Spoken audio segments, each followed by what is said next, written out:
अमिताभ बच्चन एक इंटरव्यू में बोल रहे थे कि जब वे मुंबई गए थे तो उनके पास कुछ नहीं था, खाली हाथ गए थे।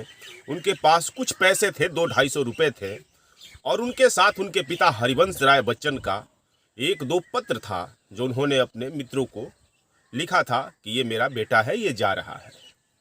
इसी तरह से मैंने पढ़ा है कि ललित मोदी IPL वाले जो भी फरार है, जब घर छोड़ कर गए तो रेलवे स्टेशन पर सोए।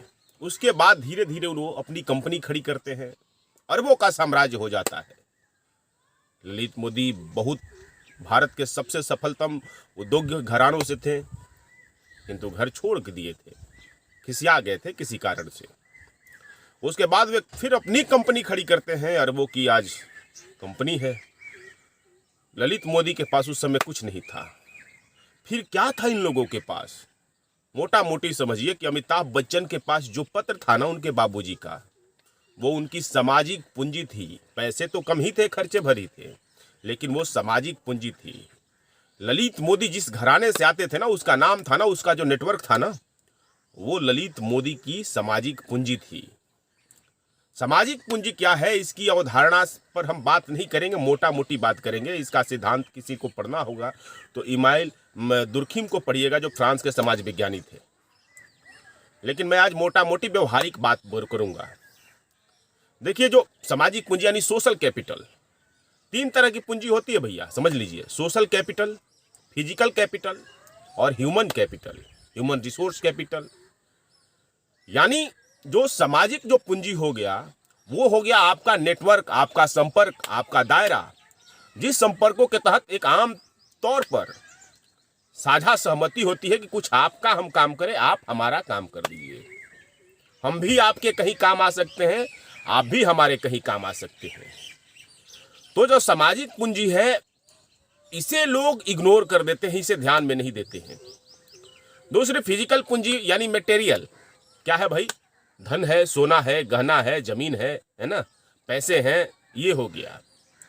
और ह्यूमन कैपिटल यानी ह्यूमन रिसोर्सेज कैपिटल, यानी आप में योग्यता है या नहीं है, पढ़े हैं या नहीं है, कुशल है या नहीं है, आपको कुछ काम करने आता है या नहीं है। तो ये 3 कैपिटल होते हैं।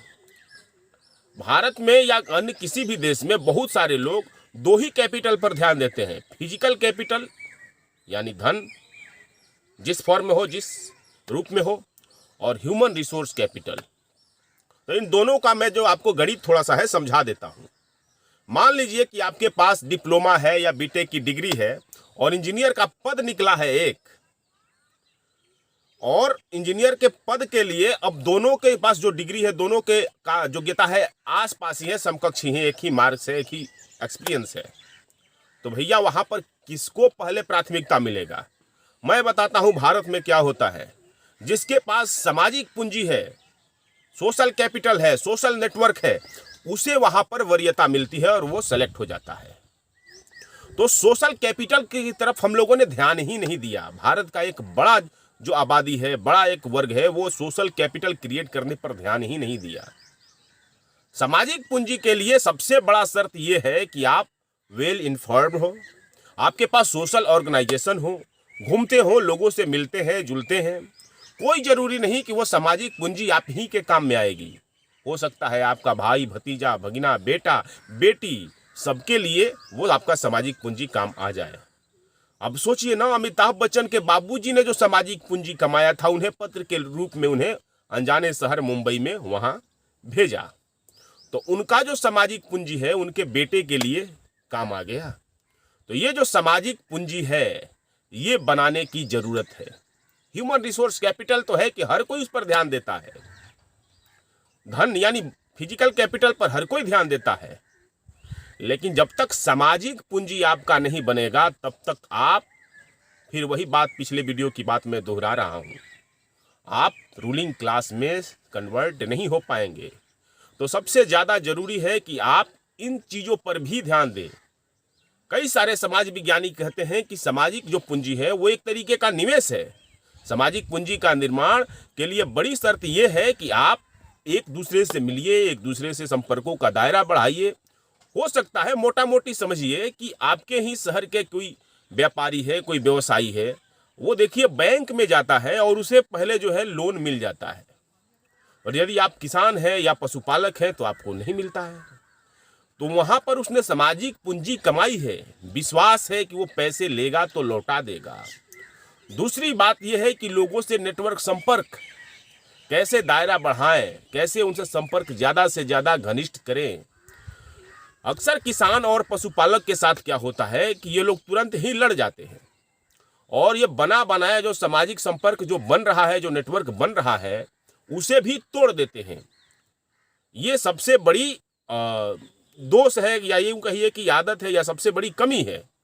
तो सामाजिक पूंजी बनाने के लिए बड़ी शर्त यह है कि आप थोड़ा शांत रहिए, अपने लोगों से मिलिए, प्रतिकूल विचारों के बावजूद भी मिलिए, उस पर निवेश कीजिए, भाई नाश्ते कीजिए, साथ में खाइए, संगत और पंगत कीजिए, सामाजिक कार्यक्रमों में जाइए, लोगों से परिचय कीजिए, और विपरीत विचार होने के बावजूद में भी उनसे व्यक्तिगत रिश्ते बेहतर रखिए।